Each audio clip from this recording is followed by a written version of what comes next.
Hello students, আজকে আমরা refraction through parallel glass slab এটা একটু আলোচনা করব এবং এর জন্য লাইটের কতটা ল্যাটারাল ডিসপ্লেসমেন্ট হচ্ছে তার একটা এক্সপ্রেশন বের করে দেখব।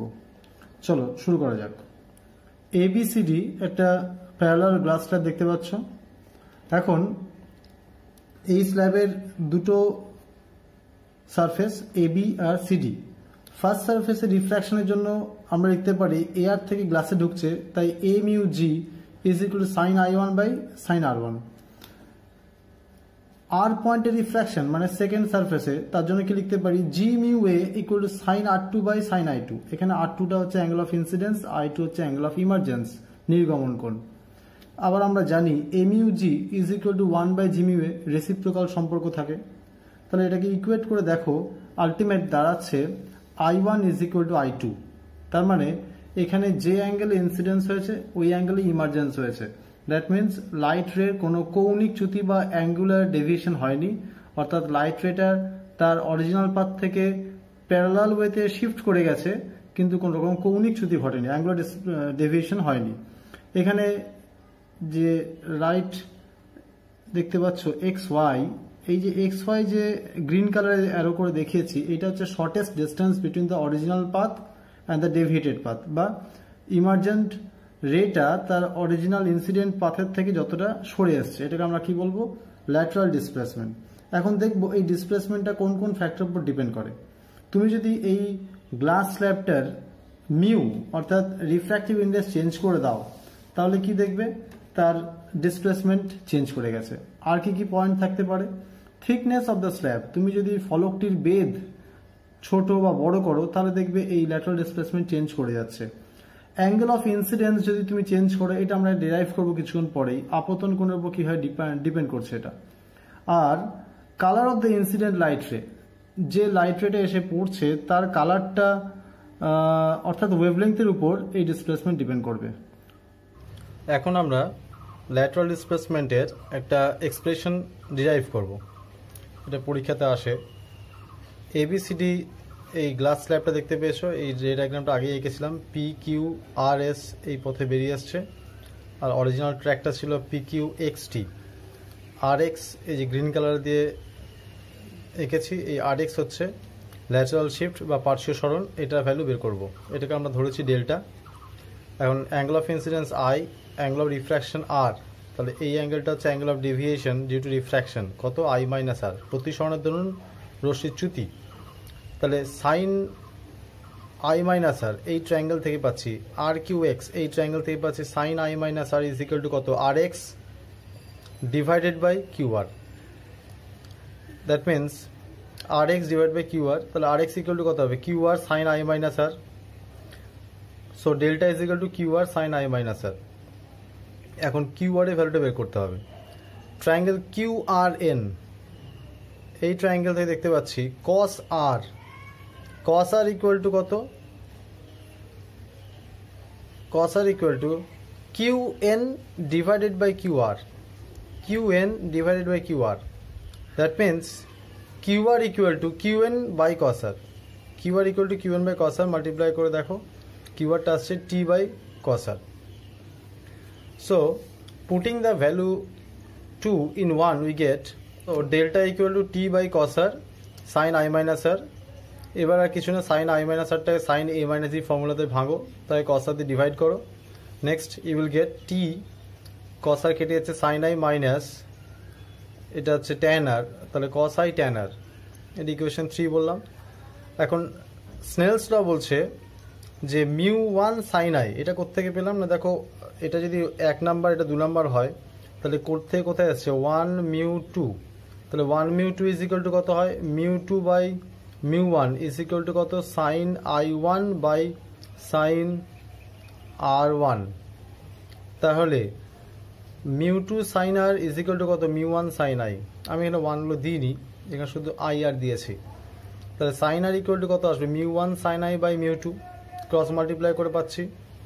Haynes sine R is equal to কত, সাইন আই বাই মিউ, কারণ মিউ ওয়ানটা কী ছিল, মিউ ওয়ানটা হচ্ছে এ আর, মিউ ওয়ান হলো এ আর, তাহলে এ আর যদি হয় তাহলে মিউ ওয়ানটাকে 1 পুট করে পাচ্ছি।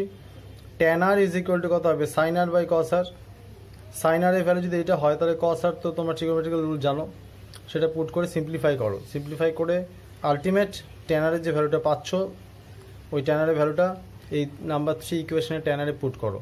পুট করে দেখো ডেল্টার একটা ফাইনাল এক্সপ্রেশন পাওয়া যাচ্ছে, T sine I in bracket 1 minus cos I by mu square sine square I with root. এই সাইন আইটা এখান থেকে কমন গেছে। এটা নিজেরা একটু বাড়িতে প্র্যাকটিস করো। এখানে 3টে ইম্পর্টেন্ট কেস আসতে পারে। যেমন মনে করো যে এখানে ডেল্টার যে এক্সপ্রেশন বের করতে যে স্টেপটা পেয়েছিলাম, ডেল্টা হচ্ছে T by cos R sine I minus R. এখন যদি বলা হয় যে আই অ্যাঙ্গেল, মানে যেটা অ্যাঙ্গেল অফ ইনসিডেন্স করেছিল, মানে যে অ্যাঙ্গেলে এসে পড়েছে, এই অ্যাঙ্গেল আই যদি খুব স্মল হয় তাহলে কি হবে? খুব কম অ্যাঙ্গেলে যদি ইনসিডেন্স হয় তাহলে কি ঘটবে? তাহলে আই যদি খুব স্মল হয় তাহলে আরটাও তো খুব স্মল হবে, কেননা মিউ তো sine I by sine R, mu তো কনস্ট্যান্ট। তাহলে আই যদি ছোট হয়ে যায় তাহলে আরটাও ছোট হবে। That means I minus R এই ডিফারেন্সটাও ছোট। তার মানে সাইন থিটা তো থিটা হয়ে যায় যদি তোমার থিটাটা খুব স্মল হয়, আর কস থিটাটা কত হয়? 1 হয়। তাহলে লিখতে পারি ইকুয়েশন থেকে দেখো ডেল্টা হচ্ছে কত? টি বাই কস আর, তাহলে কস আর টেন্ডস টু 1, আর sine I minus R it tends to I minus R, মানে যেহেতু সাইন থিটাটা থিটা হয় তাহলে sine of I minus R becomes only I minus R. তাহলে কি পাচ্ছি দেখো, delta is equal to T sine I minus R by cos R, এটা ছিল এক্সপ্রেশনে। তার মানে সাইন থিটাকে আমি কি দিয়ে রিপ্লেস করলাম? অনলি থিটা, তোমার টি ইন্টু আই মাইনাস আর, আর কস আরটা রিপ্লেস করলাম 1 দিয়ে। তাহলে এখান থেকে যদি তুমি টি আই কমন নাও তাহলে 1 মাইনাস আর বাই আই। আবার দেখো মিউ মানে তো sine I by sine R, তাহলে আই আর যদি খুব স্মল হয় তাহলে sine I tends to I and sine R tends to R, তাহলে মিউ মানে হচ্ছে আই বাই আর, কিন্তু এখানে এক্সপ্রেশনে আছে আর বাই আই, তাহলে ইট বিকামস 1 বাই মিউ। তার মানে ডেল্টার কত আসবে? টি আই ব্র্যাকেটে 1 মাইনাস 1 বাই মিউ। এই এক্সপ্রেশনটা খুব ইম্পর্টেন্ট, পরীক্ষাতে আসে কিন্তু এটা। আর কেস 2 বলছে যদি নর্মাল ইনসিডেন্স হয়, মানে ব্লকটার উপর যদি নর্মালি এসে পড়ে, অর্থাৎ আই ইকুয়াল টু 0 ডিগ্রি এবং আর ইকুয়াল টু 0 ডিগ্রি হয়, তাহলে নর্মাল ইনসিডেন্সের ক্ষেত্রে দেখো আই মাইনাস আর তো 0, তার মানে সাইন আই মাইনাস আর কত হবে? সাইন 0 0, তার ডেল্টা কত হয়ে যাবে? 0। তার মানে কোনো পার্শ্বিক সরণ হবে না, আনডিভিটেড ওয়েতে স্ট্রেট বেরিয়ে চলে যাবে। এটা তো কোয়াইট অবভিয়াস। স্ল্যাবের উপর যদি তোমরা নর্মাল ইনসিডেন্স করে তা সোজা বেরিয়ে চলে যাবে, এর মধ্যে কোনো পার্শ্বীয় সরণ ঘটবে না বা কোনো ল্যাটারাল শিফট হবে না। আর লাস্ট হচ্ছে যদি আইটা 90 ডিগ্রি হয়, মানে গ্রেজিং ইনসিডেন্স হয়, আই 90 ডিগ্রি হলে ওই আলটিমেট যে এক্সপ্রেশনটা তোমরা পেয়েছিলে এই বক্সের মধ্যে, ডেল্টা যে এক্সপ্রেশন পেয়েছো, এখানে আই এর জায়গাতে 90 বসিয়ে দেখো, আর cos 90 তো 0 হয় তোমরা সবাই জানো, তাহলে এই জায়গাটা পুরো ভ্যানিশ করে যাবে। আলটিমেট পড়ে থাকবে কত? T into sine 90, that is delta is equal to কত আসবে? T. It is the maximum lateral shift, এটা সব থেকে বেশি। আচ্ছা, এর একটা কনসিকুয়েন্স আছে, সেটাও আলোচনা করে নিই, এখানে অঙ্ক অবজেক্টিভ কোয়েশ্চেন আসতে পারে। যদি মনে করো এখানে 1 2 3টে, আবার সে প্রথমটা মানে 3টে মাধ্যম থাকে, এখানে 3টে দেখো প্যারালাল লেয়ার আছে, এটা এয়ার, এটা মনে করো ওয়াটার, এটা মনে করো গ্লাস, এটা আবার এয়ার। তাহলে সেক্ষেত্রে তো সাকসেসিভ রিফ্র্যাকশন হতে থাকছে, কিন্তু আলটিমেট যে ইমার্জেন্ট রে সেটা কিন্তু ইনসিডেন্ট রের সঙ্গে প্যারালাল দেখতে পাচ্ছ।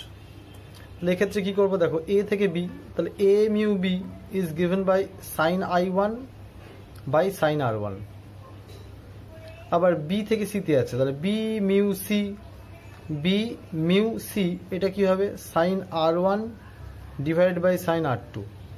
আবার যখন সি থেকে এ তে ব্যাক করছে, এটা কিন্তু ডি না, এ, আবার উপরে হয়েছিল নিচেও এ আছে, তাহলে সি মিউ এ এটা আবার কত হবে? Sine r2 by sine i1। এবার কি করব, এই 3টেকে প্রোডাক্ট করো, A mu B into B mu C into C mu A, cyclic অর্ডারে দেখতে পাচ্ছ আছে A mu B, B mu C, C mu A. তাহলে এটা আলটিমেট কি দিচ্ছে তোমাকে দেখো, sine i1 by sine r1, sine r1 by sine r2 এবং sign r2 by sine i1। দেখো সব কেটে যাচ্ছে, আলটিমেট কি পড়ে থাকছে? অনলি 1। তার মানে এই যদি সাজানো হয়, মনে করো এটা অয়েল, এটা মনে করো ওয়াটার, এটা গ্লাস, এবার যদি সাজানো হয় তাহলে এইভাবে যদি লিখি A mu B into B mu C into C mu A, এই প্রোডাক্ট কত আসবে তোমার? 1। এবার যদি অঙ্কে মনে করো তোমাকে এ মিউ বি দেয়নি, বি মিউ এ দিয়েছে, তখন তুমি এখানে কি বসাবে? 1 বাই বি মিউ এ বসাবে। এই রেসিপ্রোকাল সম্পর্কে তোমাদের জানা আছে। তাহলে এই 3টে প্রোডাক্ট 1 করে যে কোনো একটা আননোন কোয়ান্টিটি তুমি সলভ করতে পারবে।